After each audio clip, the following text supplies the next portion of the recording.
जय जगन्नाथ जय पंचसखा। आज आपणक सम्मुख रे राधाराणी कथा को अल्पके वर्णना करने को जाऊँगी। सी राधाराणी किए जहाँपाई भगवान कृष्ण दिने पागल थिले। से राधाराणी प्रेम रे दिन रात्रि मग्न थिले। बहुत बड़ बड़ ज्ञानी साधु संत मध्य से राधाराणी को प्रेम को वर्णना करि पारंतिनी। आंभे बा मूर्ख छार कौन बा वर्णना करिबु। जहाँ गुरुंकर कृपारु अल्पेके जानिचु ताहा आज आपणक सम्मुख रे कहबाकू जाउछि। राधाराणी हेउछंती किए ना आपण माने समस्ते जानिचंती भस्मासुर को निधन करिबा पाई भगवान दिने मोहिनी रूप धारण करथिले।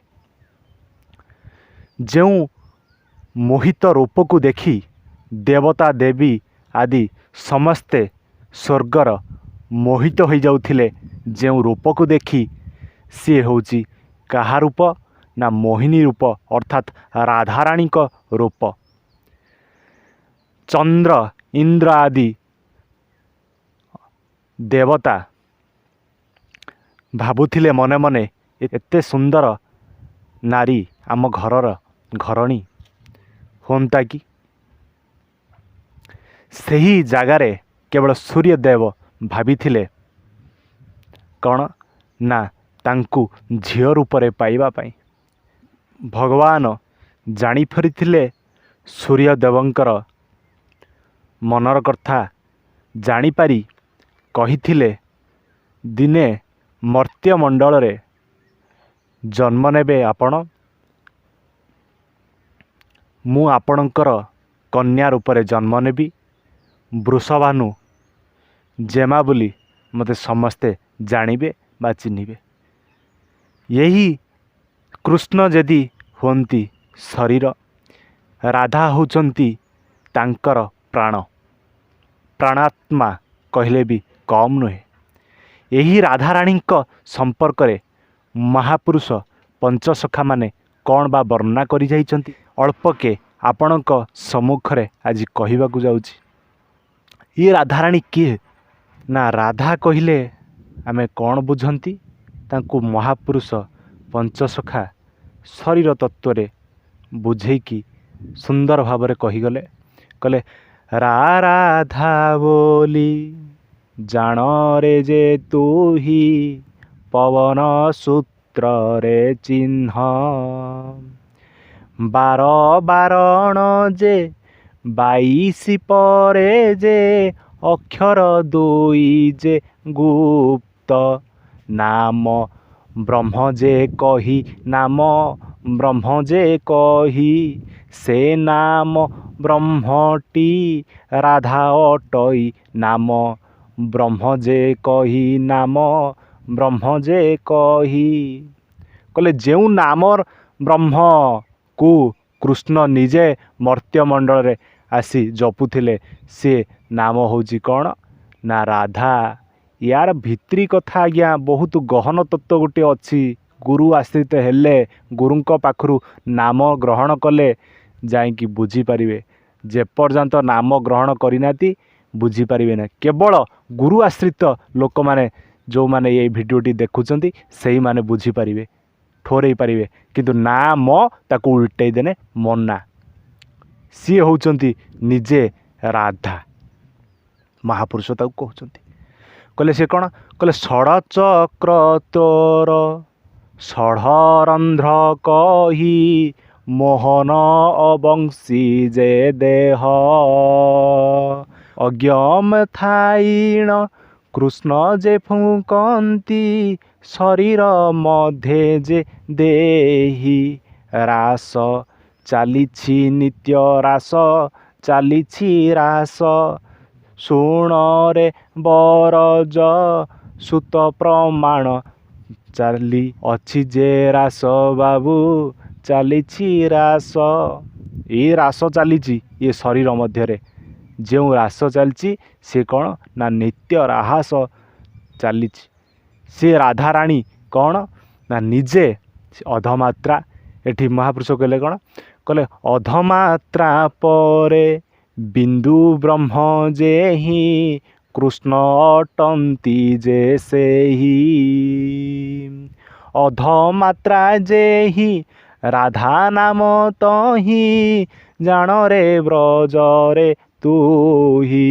କୃଷ୍ଣ ବ୍ରହ୍ମ ଯେ ସେହି କୃଷ୍ଣ ବ୍ରହ୍ମ ଯେ ସେହି ଯୁଗଳ ମୂରତି ମଧ୍ୟରେ ଥାଇ। କୃଷ୍ଣ ବ୍ରହ୍ମ ଯେ ସେହି କୃଷ୍ଣ ବ୍ରହ୍ମ ଯେ ସେହି।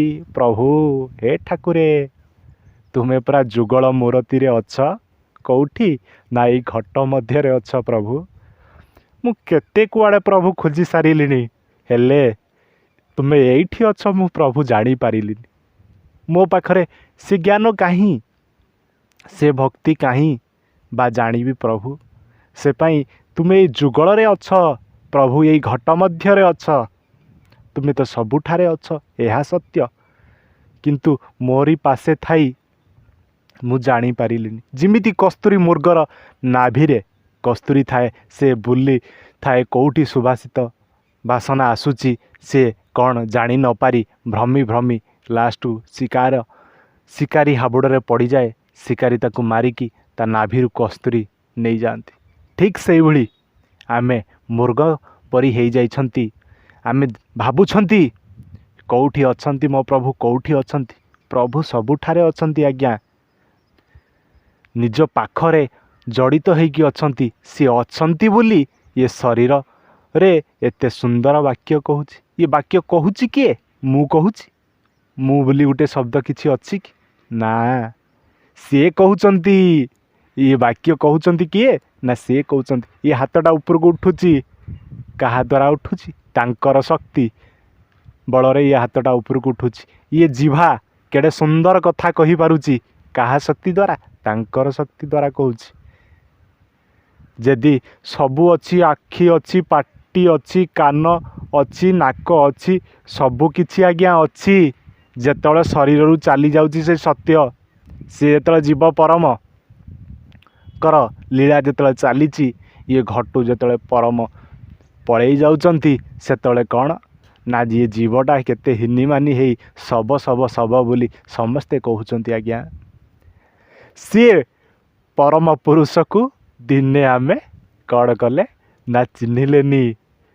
ସେ ପରମ ପୁରୁଷ କିଏ? ନା ଯିଏ ହେଉଛନ୍ତି ରାଧା, ସେଇ ହେଉଛନ୍ତି କୃଷ୍ଣ। ସିଏ ହେଉଛନ୍ତି କିଏ? ନା ନିଜେ ଯୁଗଳରେ ଅଛନ୍ତି, ଏଇ ଶରୀର ମଧ୍ୟରେ ଅଛନ୍ତି ଆଜ୍ଞା। ଏଇ ଶରୀର ମଧ୍ୟରେ ଆମେ ତାଙ୍କୁ ଚିହ୍ନି ପାରିଲେ ନାହିଁ, ଆମେ ଭ୍ରମରେ ପଡ଼ିଲେ। ସେପାଇଁ ମହାପୁରୁଷ କହୁଛନ୍ତି, କ'ଣ କହୁଛନ୍ତି? 7 ଜଣ ସଖୀ ଆମେ ଜାଣିଛନ୍ତି ରାହାସ କ୍ଷେତ୍ରରେ ଅଛନ୍ତି। ଲଳିତା, ବିଶାଖା ଆଦି ସଖୀ 7 ଜଣ ଯେଉଁ ଅଛନ୍ତି ରାହାସ କ୍ଷେତ୍ରରେ, ରାହାସ ଚାଲିଛି। ରାଧାକୃଷ୍ଣ କ'ଣ ଅଛନ୍ତି ନା ଯୁଗଳ ମୂର୍ତ୍ତିରେ ଅଛନ୍ତି। ସେଥିପାଇଁ ମହାପୁରୁଷ କ'ଣ କହୁଛନ୍ତି କହିଲେ ଜିଭାରେ ତୋହର ରସ ଗୋଟି ଯେବେ ଚାଲୁଥାଏ ସପ୍ତ ଜାଣ। ସପ୍ତ ସ୍ୱର ସପ୍ତ ବର୍ଣ୍ଣଟି ତୋହର ଦିଶୁଥାଏ ଜକ ଜକ। ଜ୍ୟୋତି ବ୍ରହ୍ମ ଯେ ସେହି ଜ୍ୟୋତି ବ୍ରହ୍ମ ଯେ କହି।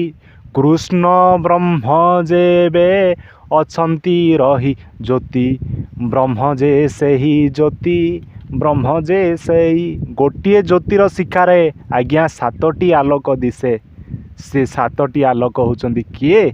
ନା ସପ୍ତ ସଖୀ, ତାକୁ ମହାପୁରୁଷ କହିଛନ୍ତି। ଆଉ ଇଏ 16 ନାମ 32 ଅକ୍ଷର, ଇଏ ଯେଉଁ ତାକୁ ମହାପୁରୁଷ ବର୍ଣ୍ଣନା କରିଛନ୍ତି। ଏ ଯେଉଁ ପାଚକ ରସ ଝରୁଛି, 32 ଦାନ୍ତ 16ଟା ପନ୍ତି, ଇଏ ପାଚକ ରସ 7ଟା ରସ ବାରଣ କରୁଛି। ଇଏ ଯେଉଁ 7 ରସ ବାରଣ କରିଲେ କ'ଣ ହେବ ନା ମନ ସେଠି ନିବେଶି ପାରିଲେ ଯାଇକି ସିଏ ରାହାସ କ୍ଷେତ୍ରରେ ଯେଉଁ ରାଧାକୃଷ୍ଣଙ୍କର ଚାଲିଛି ରାସ, ସିଏ ହେଉଛନ୍ତି କ'ଣ ନା ନିଜେ କୃଷ୍ଣ ବି ସେ କ'ଣ କରୁଛନ୍ତି, ସେ ରାଧାଙ୍କୁ ଧ୍ୟାନ କରୁଛନ୍ତି ବା ରାଧାଙ୍କୁ ଜପୁଛନ୍ତି। ସେ ହେଉଛି ଗୋଟିଏ ଅକ୍ଷର ଆଜ୍ଞା, ତା ନାମ ହେଉଛି ଏକାକ୍ଷର। ମହାପୁରୁଷ କହିଲାତି କଳିଯୁଗେ ସାର ବ୍ରହ୍ମ ଏକାକ୍ଷର, ଭକତଙ୍କ ଗଣ୍ଠି ଧନ। କହିଲେ କଳିଯୁଗ ସାରା ବ୍ରହ୍ମ ଏକାକ୍ଷର, ଭକତଙ୍କ ଗଣ୍ଠି ଧନ। ସିଏ ହେଉଛି ଏକ ଅକ୍ଷର ଆଜ୍ଞା। ଯେଉଁ ଏକ ଅକ୍ଷର ସିଏ ହେଉଛି ଏକାକ୍ଷର। ଇଏ ଏକାକ୍ଷର ହେଉଛନ୍ତି ନିଜେ ନା ନାରୀ ନୁହନ୍ତି କି ପୁରୁଷ ନୁହନ୍ତି। ସିଏ ହେଉଛନ୍ତି କିଏ? ତାଙ୍କୁ ଆପଣ ରାଧାରାଣୀ କୁହନ୍ତୁ ବା କୃଷ୍ଣ ବ୍ରହ୍ମ କୁହନ୍ତୁ। ଯେଉଁ ଦାରୁ ବ୍ରହ୍ମ ମୂରତି, ନୀଳାଞ୍ଚଳେ ଶୋଭିତ, ସେହି ଦାରୁ ବ୍ରହ୍ମ ମୂରତି, ପଦ୍ମବନେ ଗୁପ୍ତ। ପଦ୍ମବନ ଆଜ୍ଞା କିଏ? ବାହ୍ୟରେ ତାକୁ ବୁଝିବା, ସୂକ୍ଷ୍ମରେ ବି ବୁଝିବା। ନା ଇଏ ହେଉଛନ୍ତି ଜୀବ ପରମ ଆଜ୍ଞା ବ୍ରହ୍ମ, ଯିଏ ଆମର ଯେତେ ପଞ୍ଚସଖା ଦେଖନ୍ତୁ ସେଠି କ'ଣ ନା ବ୍ରହ୍ମମୂର୍ତ୍ତି, ବଳରାମ ଠାକୁରଙ୍କର ମୂର୍ତ୍ତି ବ୍ରହ୍ମମୂର୍ତ୍ତି। ଜଗନ୍ନାଥ ଯଦି ହେଉଛନ୍ତି ଜୀବ, ସିଏ ହେଉଛନ୍ତି ନିଜେ ରାଧା। ଏଠି କିଏ? କୃଷ୍ଣ ବ୍ରହ୍ମ ହେଉଛନ୍ତି କିଏ? ନା ଆପଣ ଦେଖିବେ ବଳରାମ ହେଉଛନ୍ତି ନିଜେ ବ୍ରହ୍ମ। ଯଦି ଆପଣ ଦେଖିବେ ଶ୍ରୀକ୍ଷେତ୍ରରେ ସୁଭଦ୍ରା ହେଉଛନ୍ତି, ଆପଣ କହିବେ ଯଦି ଜଣେ ଜୀବ ହେଲେ ଜଣେ ପରମ ହେଲେ, ଇଏ ସୁଭଦ୍ରା କିଏ?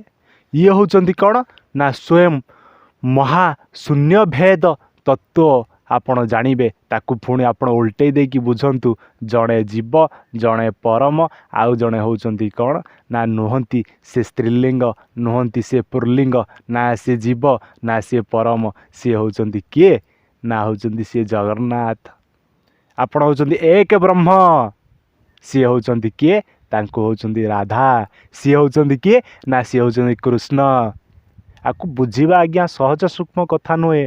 ପିତାମାତାଙ୍କର ଯଦି ଦୟା ଥିବ ଆପଣ ବୁଝିପାରିବେ। ଇଏ ବହୁତ ଗହନ ପାଠ ଆଜ୍ଞା, ଏତେ ସହଜ ସୂକ୍ଷ୍ମ କଥା ନୁହଁ। ମନରେ ଖାଲି ଭ୍ରାନ୍ତ ଧାରଣା ବୋଲି ଆପଣଙ୍କର ଆସିବ। ସେଥିପାଇଁ ଆପଣ କହିପାରନ୍ତି ଆଗେ ବୃକ୍ଷ, ନା ଆଗେ ଫଳ। ଆଗେ ଫଳ ନୁହଁ କି ଆଗେ ବୃକ୍ଷ ନାହିଁ। ଆଗେ ହେଉଛି କ'ଣ ନା ବୀର୍ଯ୍ୟ ଅର୍ଥାତ ମଞ୍ଜି। ଇଏ ସେଇଭଳି ଆପଣ କହିପାରନ୍ତି ଶୂନ୍ୟର ମୂଲ୍ୟ ଅଛି କି ନାହିଁ। ଆଧ୍ୟାତ୍ମିକର ମହାପୁରୁଷ କହୁଛନ୍ତି ଶୂନ୍ୟର ମୂଲ୍ୟ ଅଛି। ଶୂନ୍ୟର ମୂଲ୍ୟ ଯଦି ନାହିଁ, ଏକ ପାଖରେ ଗୋଟିଏ ଶୂନ୍ୟ ଲାଗିଲେ ଆଜ୍ଞା ସେ 10 ହେଇଯାଉଛି। 10 ପାଖରେ ଗୋଟିଏ ଶୂନ୍ୟ ଲଗେଇଲେ ସେ 100 ହେଇଯାଉଛି। 100 ପାଖରେ ଆଉ ଗୋଟିଏ ଶୂନ୍ୟ ଲଗେଇଲେ 1000 ହେଇଯାଉଛି। ସେ ପାଇଁ ମହାପୁରୁଷ ତାକୁ କହିଛନ୍ତି କ'ଣ ବର୍ଣ୍ଣନା କରିକି ନା ଶୂନ୍ୟର ମୂଲ୍ୟ ଅଛି ଆଧ୍ୟାତ୍ମିକରେ। ଶୂନ୍ୟର ମୂଲ୍ୟ ହେଉଛି କ'ଣ ନା ଅନେକ। ସେଥିପାଇଁ ମହାପୁରୁଷ କହୁଛନ୍ତି ଏକାକ୍ଷର ବ୍ରହ୍ମ କିଏ? ନିଜେ ହେଉଛନ୍ତି ଜଗନ୍ନାଥ, ହେଉଛନ୍ତି ଏକାକ୍ଷର ଆଜ୍ଞା। ସିଏ ନା ଜୀବ ନା ପରମ। ଏଠି ହେଉଛନ୍ତି ଯଦି ସୁଭଦ୍ରା ମାତା ହେଉଛନ୍ତି କ'ଣ ନା ଆଦ୍ୟାଶକ୍ତି। ସିଏ ନିଜେ ହେଉଛନ୍ତି ଜୀବ, ବଳରାମ ହେଉଛନ୍ତି ପରମ। ପୁଣି ଆପଣ ଯଦି ଏଠି ବର୍ଣ୍ଣନା କରିବେ ନା ଜଗନ୍ନାଥ ନିଜେ ଯିଏ, ସିଏ ନୁହନ୍ତି ଜୀବ କି ନୁହନ୍ତି ପରମ। ସିଏ ହେଉଛନ୍ତି ନିଜେ ସ୍ୱୟଂ ହେଉଛନ୍ତି ରାଧା। ନିଜେ ଆପଣ ରାଧା। ସିଏ ଆପଣ ବୁଝନ୍ତୁ ରାଧା କିଏ, ଆଉ ରାଧା ସେ କେଉଁଠି ଥିଲେ, ଆଉ କେଉଁଭଳି ତାକୁ ବାହ୍ୟରେ ଟିକିଏ ଆଗରୁ ଆପଣଙ୍କୁ କହୁଥିଲି। ବାହ୍ୟ କଥା ଟିକେ ନ କହିଲେ ସୂକ୍ଷ୍ମ କଥାକୁ ଆପଣ ବୁଝିପାରିବେନି। ସେ ପାଇଁ କହୁଥିଲି ଆପଣ ବୁଝନ୍ତୁ ରାଧା କିଏ। ସେ ପାଇଁ ନିଜେ ଯିଏ ବ୍ରହ୍ମମୟ ପୁରୁଷ, ନିଜେ ଯିଏ ଆସନ୍ତି ଏ ମର୍ତ୍ତ୍ୟକୁ, ସେ ରାଧାଙ୍କୁ କ'ଣ କରନ୍ତି ନା ଭଜନ କରନ୍ତି। ରାଧା ରାଧା ରାଧା। ତାକୁ ଖାଲି ବାହ୍ୟରେ କହିଦେଲେ 2 ଅକ୍ଷର କିଛି ନାହିଁ ଆଜ୍ଞା। ତାକୁ ସୂକ୍ଷ୍ମରେ ସେମାନେ ଭଜନ କରନ୍ତି। ଯେଉଁ ସୂକ୍ଷ୍ମ ତତ୍ତ୍ୱଟି କ'ଣ ନା ଇଏ ଶରୀର ତତ୍ତ୍ୱ। ଇଏ ଶରୀର ତତ୍ତ୍ୱରେ ତାକୁ महापुरुष कहीगले राधा होउचंती किए राधा होउचंती एकाक्षर ए होउचंती एक अक्षर महापुरुष कहते कली जुगे सार ब्रह्म एकाक्षर भक्तंकर गंठी धन सी एकाक्षर कौन कौटी थिला आपण जानतु सूर्यंक पाखरे थिला एकाक्षर आपण चिंता करंतु जी मर्त्यमंडल रे जन्म हेले राधांकर पिता बुलाइले सी होउची कौन ना सूर्यकर एक जन्म बाह्य सूक्ष्म ताकू बुझंतु खाली बाह्य बुझिले भ्रमरे पड़े खाली सूक्ष्म बुझिले भ्रमरे पड़े बाह्य सूक्ष्म को ताकू बुझंतु बुझिले हम आ पिता माता दया नहीं ना ये कथा ये जन्म नुहे केते जन्म पड़ेब बुझीपारे नहीं से पाई महापुरुष कही कौन ना ये होचंती एक अक्षर राधा रानी जी सी होचंती एक अक्षर